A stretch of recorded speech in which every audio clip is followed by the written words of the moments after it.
35 and Medford 37 combined titles.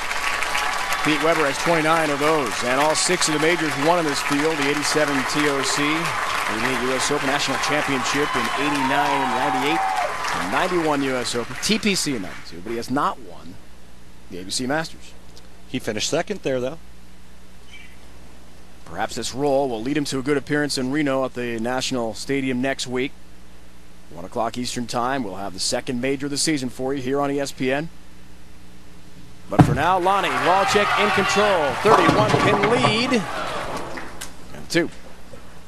It's okay if it's just the 2. If it's the 2-8, a little bit tougher. If it's the 2-10, extremely difficult. If it's the 2-8-10, forget it. Just get 9.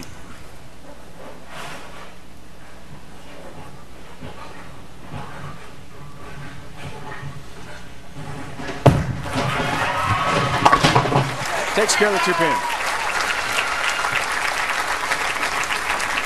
In the wild card match, look where Lonnie Waliczek was standing, about the 13th board.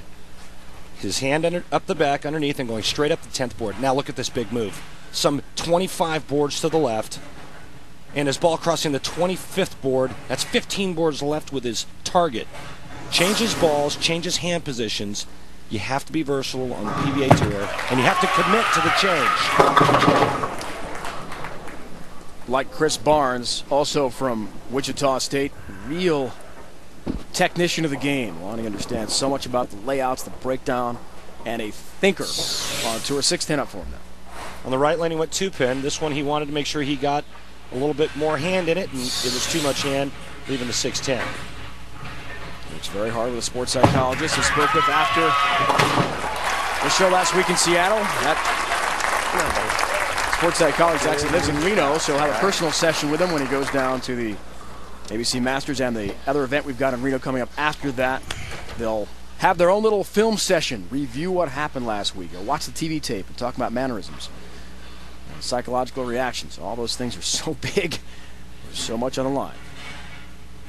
PDW in a big hole. Oh. 10-pin. Man. That was a big shot, and he needed a strike there. Oh, Jesus. He could have cut into that big Solid lead from Lonnie Waliczek. He goes solid 9, ring and 10 there.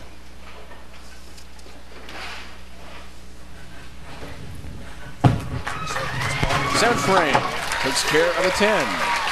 Ready, let's break down this week's next play. Great game of Pete Weber. Starting around the 30th board right here. Now watch this. He's going to go in this direction with his feet. That gets his body out of the way and gets him to create an inside-out swing to get the ball to go from right to left. For you folks at home, if you want to go straight, walk towards your target. If you want to throw the big hook, walk away from your target.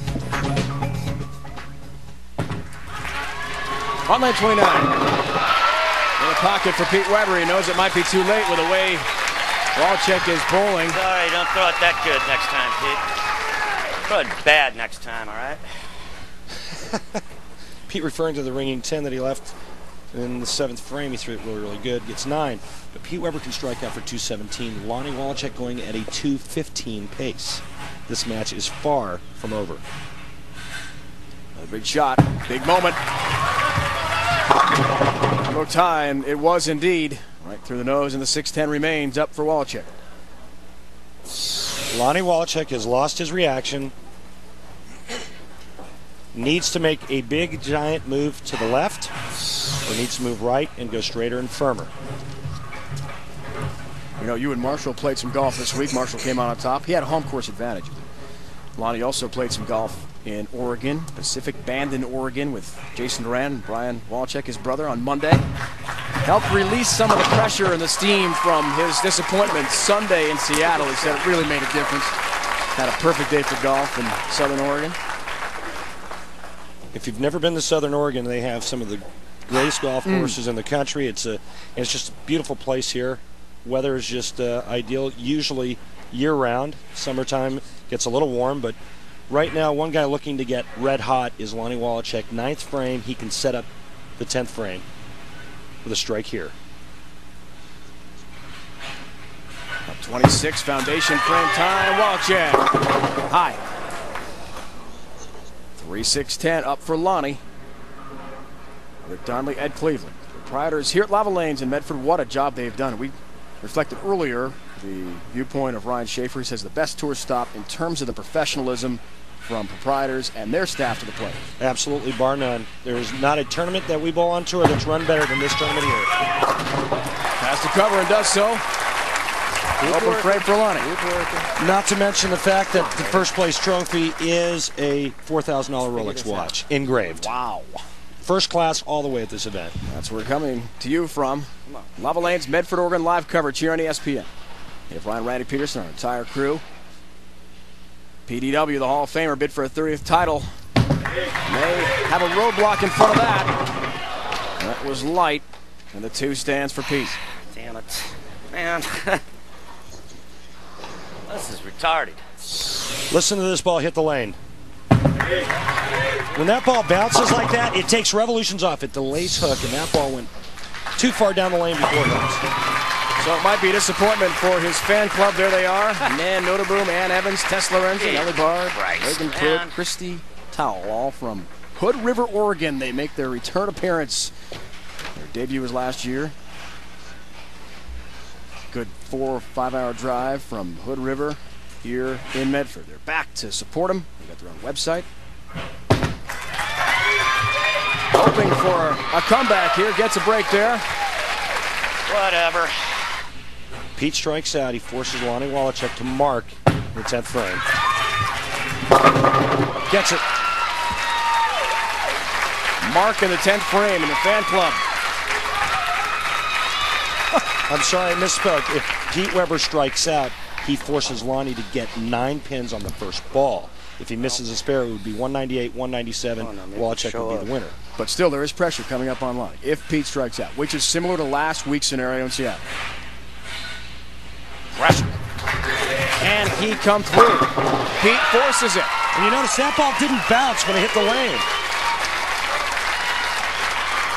Dead flush perfect. In that lane, I thought I threw really good. I crossed next to Pete in qualifying this week. He bowled phenomenal. I never heard his ball bounce once. Just eat me. Remember, 9 pins on the first ball, he's a winner. Anything less, he would have to convert the spare. Isn't this a familiar situation? It wasn't a mark last week. It was that mark. Now it's the 9 pins. Still, he needs a count to advance.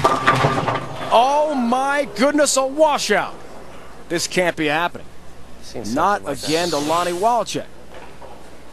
His last 3 frames, he went high, high, high. This ball doesn't hit the head pin. Just unbelievable. 2, 4, 10 washout. Needs to make this and get 2 pins. But we saw Norm Duke do this to win earlier in the year in Kansas City. Made the washout to beat Mika. You have no idea how difficult this is to make. You got to get the ball left side of the head pin, throw the head pin over into the 10. Can history repeat itself with Lonnie back-to-back weeks? He's gotten this far. Trying to cover it. 10 pin. Unbelievable. Unbelievable. That's just the ultimate screw right there. That is the worst break on the planet. He threw the shot, the 10 pin goes, or the head pin goes right around the 10 pin. Pete Weber wins by 2 pins. On the bench, Pete Weber wins. It's back-to-back trouble for Lonnie, who succumbs to the pressure again. Incredible moment for a great bowler on our tour. So Pete Weber advances to the final to take on Tommy DeLuce Jr. One of the great guys of the tour has to endure more hardship. Lonnie Waliczek.